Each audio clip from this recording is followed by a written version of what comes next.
Hello dear students, मैं हूं आपका इंस्ट्रक्टर प्रणय कुमार और आज के इस वीडियो में हम लोग काफ़ी खास चर्चा करेंगे कि क्लास 10th के एग्ज़ाम के बाद क्या क्लास 11th में हमें इंग्लिश पढ़नी चाहिए। तो यही है टॉपिक आज का। Should we study English in class 11th? क्योंकि सभी को पता है कि 10th का जब एग्ज़ाम हो जाता है इसके बाद स्टूडेंट्स 11th की ओर अग्रसर होते हैं और इस टाइम पे इन्हें फिजिक्स, केमिस्ट्री, बायोलॉजी ये सभी सब्जेक्ट तो दिखते हैं, लेकिन इंग्लिश सब्जेक्ट ही नहीं दिखता। इन्हें लगता है कि क्लास 12th में सीधा प्रिपरेशन कर लेंगे और अच्छे खासे मार्क्स गेन कर लेंगे। तो याद रखिएगा, ये आपका भ्रम है।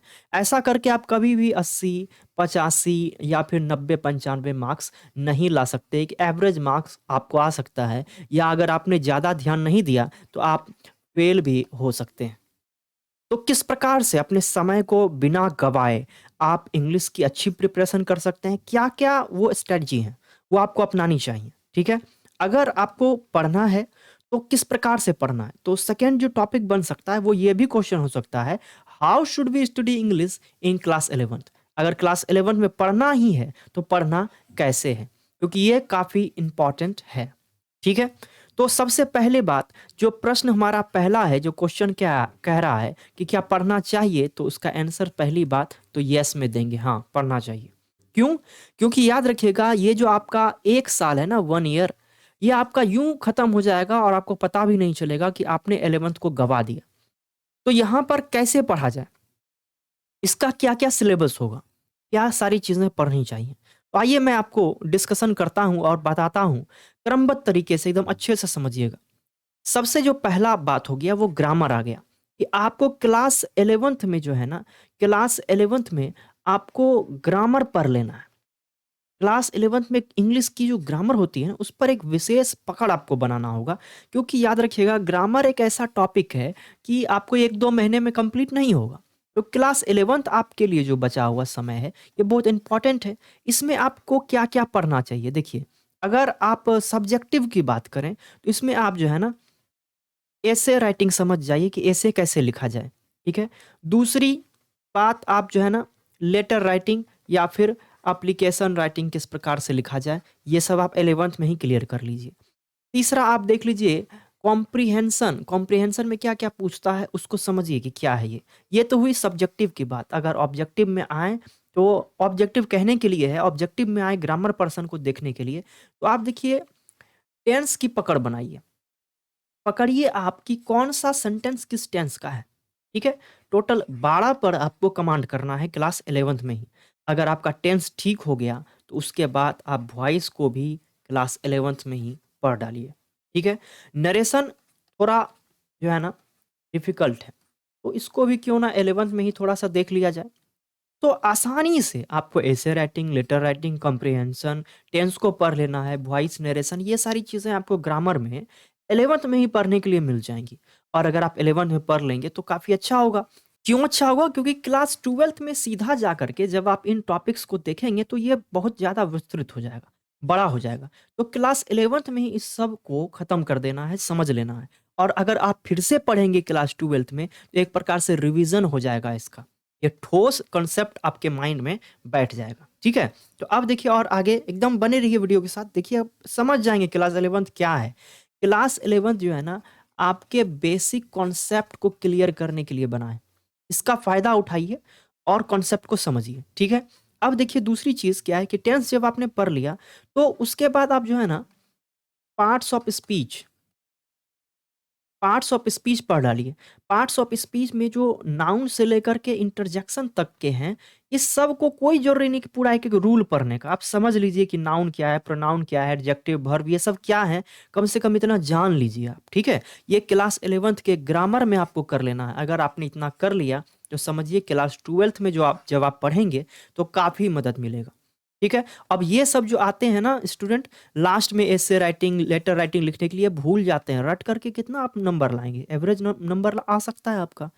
अब दिक्कत जो है, कुछ स्टूडेंट पूछते हैं कि जो ग्रामर तो चलिए ठीक है सब दिन पढ़ते हैं, कि टेक्स्ट बुक, टेक्स्ट बुक को क्या करें। टेक्स्ट बुक तो बेकार हो जाएगा ना क्लास 11th में पढ़ा हुआ, क्योंकि इसमें तो जो है एग्ज़ाम ही नहीं होता है, क्या करें इसको। तो याद रखिएगा जो दूसरा टॉपिक है वही है टेक्स्ट बुक का। याद रखिएगा टेक्स्ट बुक में आपका क्या चलता है, वही चलता है रेनबो। इसमें रेनबो पार्ट 1 चलता है, 12th में आपका रेनबो पार्ट 2 चलेगा। तो याद रखिएगा रेनबो में आप क्या कर सकते हैं, याद रखिएगा रेनबो में आपका एक सेक्शन है प्रोज का। प्रोज सेक्शन इतना ज़्यादा इंपॉर्टेंट है ना क्लास 11th में, क्यों? क्योंकि देखिए आपको पंडित जवाहरलाल नेहरू के बारे में पढ़ने के लिए मिल जाएगा, आपको नालंदा के बारे में मिल जाएगा, आपको स्नैक जिसको आर के नारायण ने लिखा है वो मिल जाएगा, आपको नेशनलिटी के बारे में पढ़ने के लिए मिल जाएगा। आप एक छोटा सा ड्रामा भी देख लेंगे जीबी शॉ के द्वारा लिखा गया। तो अब देखिए इसको पढ़ना जरूरी है। कम से कम अगर आप जो है कि चाहते हैं कि ना पूरा किताब पढ़ें तो कम से कम प्रोज सेक्शन को तो जरूर पढ़ डालिए। इससे क्या होगा कि आपका पढ़ने का जो कॉन्सेप्ट है और जो हैबिट है वो बनेगा। आप लाइन बाय लाइन किसी भी चीज़ को पढ़िए और उसको जो है ना उसका हिंदी मीनिंग निकालने का प्रयास करिए कि क्या कह रहा है। इस प्रकार से जो वर्ड्स हैं वो आपके अपने हो जाएंगे और आपको एक हैबिट बन जाएगा ये काम करने का। ठीक है, इसके रिगार्डिंग यानी कि इसके लिए टेक्स्ट बुक के लिए मैंने एक कोर्स भी निकाला है, रेनबो रॉकेट कोर्स, जिसका लिंक मैं आपको डिस्क्रिप्शन में दे दूंगा, चेक कर लीजिएगा।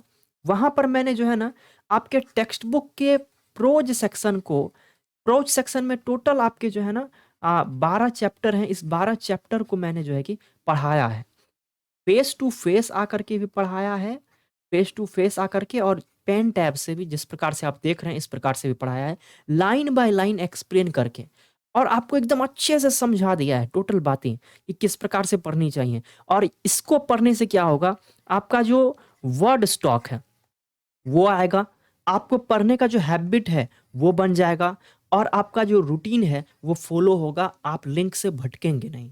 तो ये काम आपको बहुत ज़्यादा ज़रूरी है।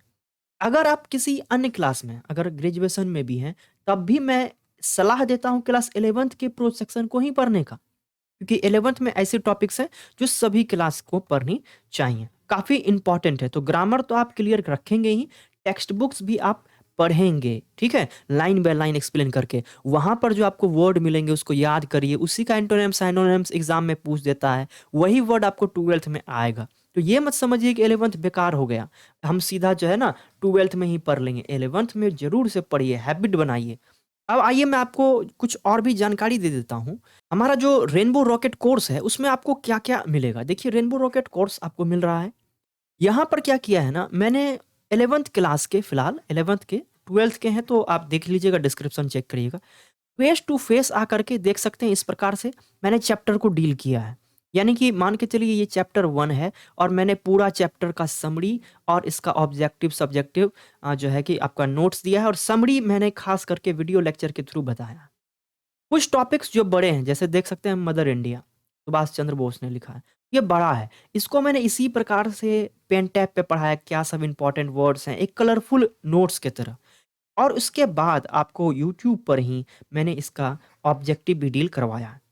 तो ये बहुत ज़्यादा इंपॉर्टेंट है, आप लोग ज़रूर से करिएगा। देखिए रेनबो रॉकेट कोर्स में आपको क्या-क्या मिलेगा, ये टेक्स्ट बुक का है। रेनबो रॉकेट कोर्स के बारे में आइए चर्चा करते हैं।